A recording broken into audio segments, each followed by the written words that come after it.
નમસ્કાર દર્શકો, Asian news ગુજરાતમાં આપનું હાર્દિક સ્વાગત છે. દર્શકો, આજ અમારી ટીમ પહોંચી છે ગુજરાત રાજ્યના સાબરકાંઠા જિલ્લાના હિંમતનગર તાલુકાના એક માથાસુલિયા કરીને ગામ છે. આપ જોઈ શકો છો, આ ગામ છે બિલકુલ નેશનલ હાઈવે નંબર 48ના ઉપર. એક્ઝેક્ટ મારી બાજુમાં જોઈ શકો છો આ બ્રિજ છે. આ બ્રિજના 6 લાઇન રોડ છે. તો આ પાછળની સાઈડમાં જોઈ શકો છો, આ હિંમતનગર જવાનો આ રસ્તો છે. અને એક્ઝેક્ટ મારા પાછળ જોઈ શકો છો, આ શામળાજી જવાનો રસ્તો છે, જે આ બોમ્બે દિલ્હી 48 નંબર આ રોડ છે. તો આ રોડની બિલકુલ સાઈડમાં, આ પુલિયાથી અંદરની સાઈડમાં એક પોટલિયા કરીને ગામ આવેલું છે. તો દર્શકો, આ ગામની સમસ્યા કોઈ એવી છે, તો આજ અમારી ટીમ આજ અહીં કણ ઉપસ્થિત છે કે આ ગામની સમસ્યા શું છે અને રસ્તાનો પ્રોબ્લેમ જાણવા મળેલો છે. તો શું છે હકીકત જાણવા માટે એશિયન ન્યૂઝ ગુજરાત સાથે બન્યા રહો. આજ અમારી ટીમ અહીં કણ ઉપસ્થિત છે કે જે આ બાજુ સાઈડમાં જોઈ શકો છો, આ ટ્રેન જાય છે. ટ્રેનના નીચે પાણીનો ભરાવ થઈ ગયો. પાણીના ભરાવના નીચે બાજુમાં અંદર જવાનો રસ્તો છે. એ રસ્તામાં પાણી ભરેલું છે. એના કારણે સામે જોવા મળી રહ્યા છે જે બાળકો પણ આવે છે, એ બાળકોને સ્કૂલમાં જવાનું એટલી તકલીફનો સામનો કરવો પડે છે. અને આ અત્યારની પોઝિશનમાં કે માથાસુલિયાના પેટા ભાગ્યમાં આ ગામ આવેલું છે, પોટલિયા કરીને ગામ છે. પોટલિયા ગામનો રસ્તો માત્ર આ એક જ છે. તો શું છે આની હકીકત જાણકારી, તો અમે દર્શકો બના રહ્યો અમારી સાથે, અમે જઈને. દર્શકો, આપ જોઈ રહ્યા છો, આ બાજુમાં દેખાય છે આ પાણીનો ભરાવ થઈ રહ્યો છે અને ઉપર રેલવે લાઇન જાય છે અને એ પણ ઇલેક્ટ્રિક રેલવે લાઇન જાય છે. તમે જોઈ શકો છો કેટલો મુસીબતનો આ બાળકોને સામનો કરવો પડતો હશે. અને આ બાળકો સ્કૂલ જવા માટે કેવી પરિસ્થિતિમાંથી જવું પડે છે, કારણ કે પાણીનો ભરાવ થઈ ગયો છે. અને બીજું શું કે અહીં કણે કઈને જીવજંતુઓ પણ રહેતા હશે અને આ બાળકોને કેટલા સમયથી આવી રીતે પસાર થવું પડતું હશે, એની જાણકારી અમે આ સ્થાનિક લોકોથી અમે જાણકારી મેળવીશું કે આ બાળકોને આવી પરિસ્થિતિમાં કેમ લઈને જાય છે. તો દર્શકો, અમે અહીંના સ્થાનિક લોકોને વાતચીત કરીશું કે આ પરિસ્થિતિમાં તમે કેમ રહ્યો છો, શું કારણ છે. નમસ્કાર સર. નમસ્કાર. શું નામ છે તમારું? વિક્રમ ગઢવી.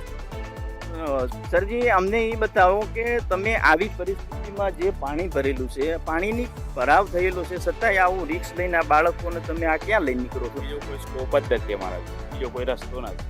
તમે ક્યાં લઈને જાઓ છો? વર્ષોથી આ કમ્પ્લેનો કરેલી છે, એનો કોઈ નિવારણ આવતું નથી. આ સ્કૂલમાં મૂકવા માટે ચાલતા જવાનું, પાણીમાં થઈને નીકળવાનું. મારી પેઢીએ જઈ આગળની પેઢીએ જાય છે અને બીજો કોઈ સ્કોપ નથી, બીજો કોઈ રસ્તો નથી. તો આ બાળકો આ કયા ગામમાંથી આવે છે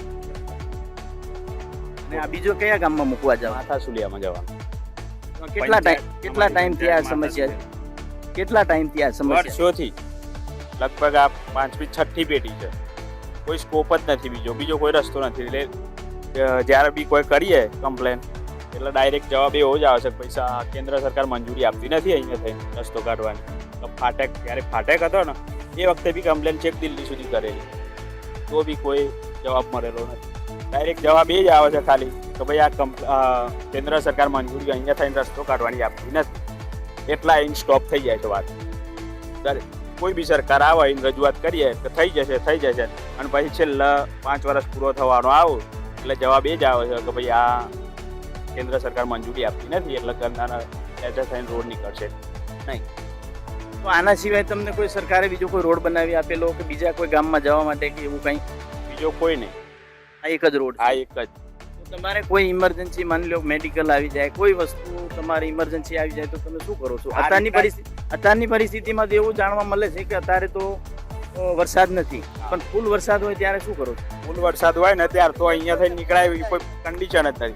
આ જે ઇંગલ દેખાય ને ત્યાં સુધી પાણી ફૂલ હોય, અહીંયાથી નીકળવાનો કોઈ સ્કોપ જ નથી. ઉપર થઈને દર્દીને પકડીને લાવવું પડે, આ બાજુ અહીંયા પાણી જ હોય, તો થઈને ચાલતા રોડે પહોંચવું પડે અને ત્યાંથી ગાડીમાં બેસાડવા પડે. એમાં 108 બોલાવી છે ને તો બી ત્યાં જ ઊભી રહે. અહીંયા કોઈ સ્કોપ જ નથી, બીજો રસ્તો જ નથી. તો તમે અહીંના પ્રધાન પ્રતિનિધિ તાલુકામાં કે તમે કોઈ અગાઉની કોઈ આની સૂચના તમે આપેલી છે કે મીડિયાના માધ્યમથી કે યા કાગળ ડોક્યુમેન્ટના માધ્યમથી કે એવી કોઈ તમે સૂચનાઓ પહેલાં આપેલી છે પંચાયતમાં કે પંચાયતના સરપંચ રજૂઆતો કરેલી છે, મૌખિક કરેલી છે. જે ચૂંટાઈને આવ્યા હોય એ લોકોને અહીંયા થઈને ચાલતા લઈ ગયેલા છીએ મને કે ભાઈ આ પરિસ્થિતિ છે અમારી, તો તમે સામું જોજો. પણ 5 વર્ષ જતા રહે એના પછી કોઈ સામું જોવા માટે આવતું નથી.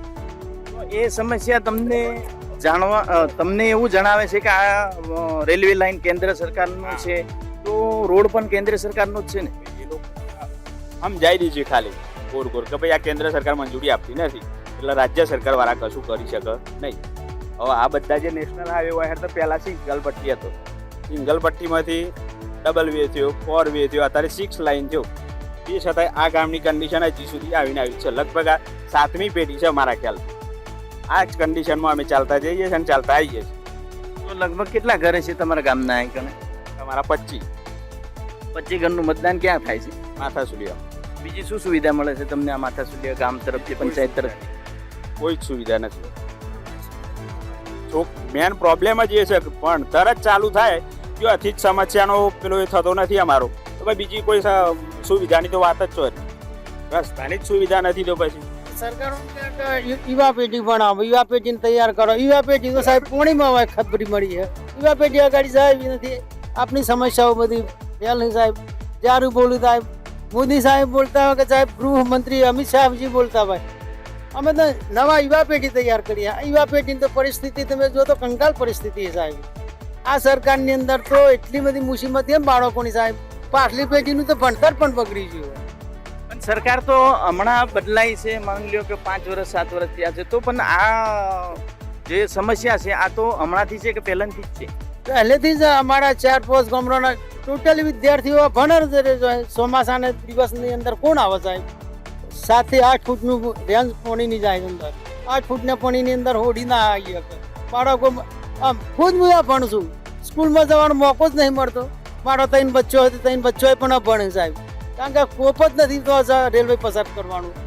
આમ કેન્દ્ર સરકાર બોલતી હોય કે યુવા પેઢીને અમે અગાડી લઈ જવા માંગીએ. યુવા પેઢી માટે સાહેબ બાળકો માટે કોઈ કશું કર્યું જ નથી. તો આટલું જો બાળકોને બતાવવામાં આવે સાહેબ, સરકારની ઊંઘ ઉડી જાય. આટલા બાળકોનું ભવિષ્ય સાહેબ 3 ટાઈમ છોકરોને ખાવા નહીં આલો તો 1 અઠવાડિયું ભૂખ્યો રહ્યો છોકરો, મળી નહીં જોય. પણ સાહેબ આ કોપમણી બસવું એ મહાન ત્રાસ છે. આ કોપમણી બસી જાય તો આ છોકરોનું ભવિષ્ય તરી જાય, ભવિષ્ય મા બાપનું પણ બની જાય.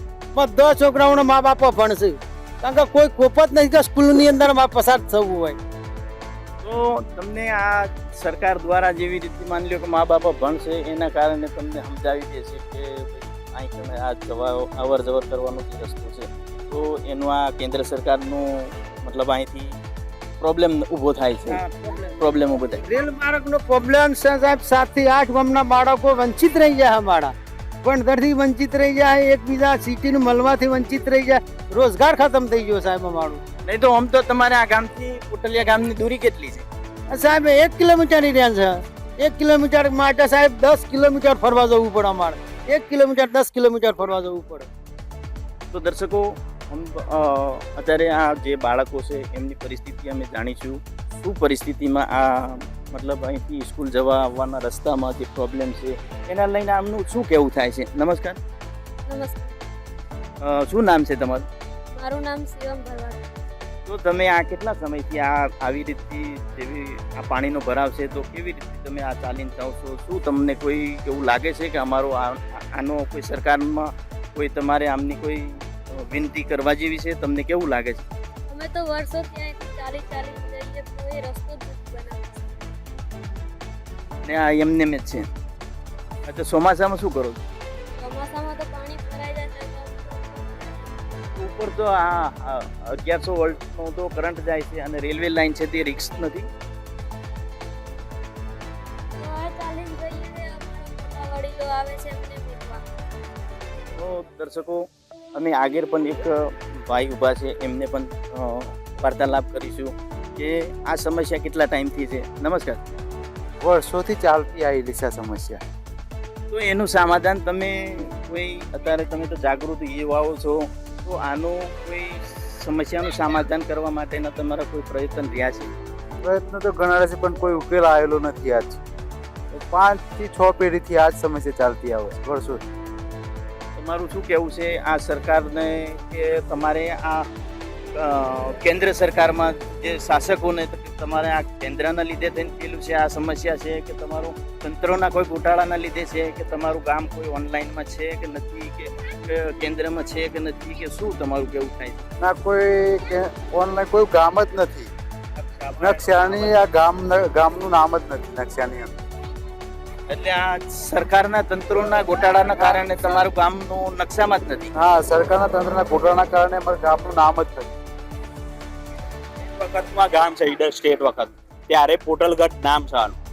એમાંથી સમય વીતતા પોટલી એક્ટ તરીકે થઈ ગયું અને નકશામાં તો એન્ટ્રી બોલતી જ નથી. આખા નકશામાં તમે તપાસો ને તો અંદર બતાવતું જ નથી ગામ જ. સર એ થઈ શકે ને પણ નકશામાં નથી બતાવતું તો આગળ સરકારમાં શું જાણ પડે કે આ ગામ છે કે નથી? હવે તો આ પંચાયતને ધ્યાન રાખવી જોઈએ ને. પંચાયતને જોવું જોઈએ ને કે ભાઈ આપણું ગામ છે, આ પંચાયતમાં આપણા વોટિંગ છે હોય એનું લગભગ 100-120 જેવા વોટ છે. તો આ લોકોનું વિચારવું જોઈએ કે ભાઈ આ લોકોનું ગામ આપણા નકશામાં જ બતાવતું નથી. તેનું કારણ શું છે એ આગળ તપાસ કરવી જોઈએ ને એ લોકોને. આ તો કશું ગણગારતા જ નથી. બસ ખાલી 5 વર્ષ આવ્યા, 5 વર્ષ પૂરા થયા, તમને ખાલી એટલું સમજાવવામાં આવે કે ભાઈ અમે કરી આપીએ પણ એટલા પ્રયત્નો કરશું. પછી પ્રયત્નો તો કોઈ કરતું જ નથી. કર્યું છે કે નથી કરતા એ લોકો જાણે. બાકી અહીંયા કોઈ પરિણામ દેખાતું નથી. વાત એમ. તો દર્શકો અમે પણ આગળ ગામમાં જવાની કોશિશ કરીશું કે શું હાલની પરિસ્થિતિ છે, ગામની અંદરમાં શું પરિસ્થિતિ છે. આપને અહીં તો જણાઈ રહી છે કે જેવી રીતે આવડ જવડ કરવાવાળા વ્યક્તિઓને કેટલો મુસીબતનો સામનો કરવો પડે છે કે વ્હીકલ પણ લઈ જવામાં. અત્યારે તો આ પરિસ્થિતિ છે, અત્યારે વરસાદનું વાતાવરણ નથી તોય આ પરિસ્થિતિ. પછી વરસાદના વાતાવરણમાં શું પરિસ્થિતિ ઊભી થાય છે. અહીં ગામના લોકોને જે ખાવા પીવાથી લઈને મેડિકલથી લઈને શિક્ષાથી લઈને બધી સમસ્યાનો શું સામનો કરવો પડે છે અને ગામ અહીંથી કેટલી દૂરી છે તો અમે ગામમાં જઈશું. ગામનું બોર્ડ લાગેલું હશે ત્યાં જઈને અમે પૂરું કવરેજ કરીશું કે ગામની વસ્તી કેટલી છે. દર્શકો અમે ગામમાં પહોંચી ગયા છીએ અને ગામની પરિસ્થિતિ શું છે. અહીં કણે બહેનો બધી અહીં કણે બહાર આવીને ઊભી છે તો એમથી અમે જાણીશું કે શું પ્રોબ્લેમ છે આમનો ગામનો. નમસ્કાર બેન, શું નામ છે તમારું? મંજુલાબેન. તો તમને અહીંથી શું પ્રોબ્લેમ જણાય છે તો તમે આ એકજૂટ થયેલા છો? અમારે રોડે જવું હોય તો ગન્યારે પાણી ભરાય છે, છોકરોને ભણવાય સી રીતના લઈને જાય, બાઈક કોઈ ના નીકળે, ગાડીઓ ના નીકળે, પારે પાસે પાણીનો સમસ્યા છે. તમે આમની કોઈ રજૂઆત પહેલા કરેલી છે? ઘણી વખત કરી છે, ગન્યારું એ માંગે તો એ નહીં થતું. તો શું કેવું થાય છે તંત્રોનું? ગન્યારું બનાવે અહીંયા આગળ અમારા આવવા જવાનો રસ્તાનો નિકાલ કરે. હા, પાણી ભરાય છે એટલે. મતલબ પાકો રોડ તમને કોઈ બનાવી નથી આપતા? એ બનાવે તો તૂટી ગયો ને ગન્યારાનો તો નિકાલ જ ના કર્યો. પાણીનો રોડ બનાવ્યાનો શું મતલબ? પાણીમાં સી રીતના જાય? બીજી તમને શું સુવિધા મળે છે અહીં કણે ગામમાં? કશું છે જ ના ને અમારા ગામમાં તો કોઈ સગવડ જ નહીં કરી, સુવિધા જ નહીં. બીજી કોઈ પ્રકારની તમને કોઈ સુવિધા સરકાર તરફથી નથી આપવામાં આપણને કશું એ નહીં, કોઈનો ઘર નહીં મંજૂર થતો, કોઈનું કશું કામ જ નહીં થતું. એટલે આ તો તમે આ જે બધા ઘર બાંધેલા છે આ ગામ છે કે પછી સર્વે નંબરમાં તમારા પોતાના ખેતરોમાં બનાવેલા છે? આમ તો સર્વે નંબરનું નહીં. ગામ સર તમારું અત્યારે સરકારના રેકોર્ડમાં છે ખરું તમારું ગામ? હા તો શી ખબર હવે, તો અમને તો શું ખબર પડે. શું તમારું પડે? દર્શકો આપ જોઈ રહ્યા છો કે આ ગામ ગંભીર મામલો છે. કારણ કે આ ગામ એક તો પહેલાં તો નકશામાં જ નથી, બીજું કે આ ગામમાં જે લાઇટની સમસ્યા છે એનો એક તો પ્રોબ્લેમ છે. ગ્રાઉન્ડ ઝીરો ઉપર કોઈ પણ આવીને આ અધિકારીઓ કોઈ પણ તપાસ નથી કરતા. તો શું છે? નમસ્કાર, શું નામ છે તમારું? મહેન્દ્રભાઈ. તો શું સમસ્યા છે? આ બહેનોએ જે બતાવી એ વાત સાચી સાચી જ છે ને. તમે પહેલાં તમે આટલી બધી સરકારી પ્રોસેસ તમે કરી છે તો એનું શું તમને કોઈ મુનાફો કે વળતર કે કોઈ વસ્તુ મળતી નથી? કશું મળતું નથી. કોઈ વખત તલાટી કે કોઈ સરપંચ સમજ ના હોય એવું છે. સહજ નહીં, નકશામાં જ નથી બોલતું આ ગામ એવું છે. તો તમે વોટ કેવી રીતે આપો છો? એ વોટ એ હું ખબર હવે કેવી રીતે લેવા આવશે, કયો નાખે? તો તમે તો બતાવતા હશો કે અમે આ વોટ આપીએ છીએ. માતા સુલે પંચાયત પછી આવો ને કહે કે ભાઈ આ તમારા આ કામ કરશું ને કરશું ને પછી પતી ગયું બધું ધક્કે ચડી ગયું. આ તો એ સાહેબ પેલો આખું ગામ નહીં બોલતું વિલેજમાં હો સાહેબ. તો આ વોટિંગ સાહેબ બી હારવાડું નથી થતું. અમારું વોટિંગ ચોરી જતા હોય તો આ સ્ટેટની અંદર જતા શું ખબર પડે સાહેબ. વોટિંગનું અમારો સુવિધા બનાવો ના બનાવો 2 નંબરની વાત સાહેબ. પણ બિહારના લોકોની જે જનતાની રજૂઆત એ અમારી આખા ગામની રજૂઆત છે. વિલેજ નહીં બોલતું તો અમારું વોટિંગ કયા સ્ટેટમાં જતું હોય. વોટોની ચોરી કરવા હતા એ લોકો. એ વાત પ્રૂફ થાય સાહેબ. આપ જાતે આવીને તપાસ કરવા એવા અહીંયા કોઈ અધિકારી આવતા નથી આજ સુધી. ખાલી વોટિંગ તો વોટિંગ ની આ વોટિંગ જાય છો. આ તો 2 નંબર વોટિંગ ગણાય સાહેબ.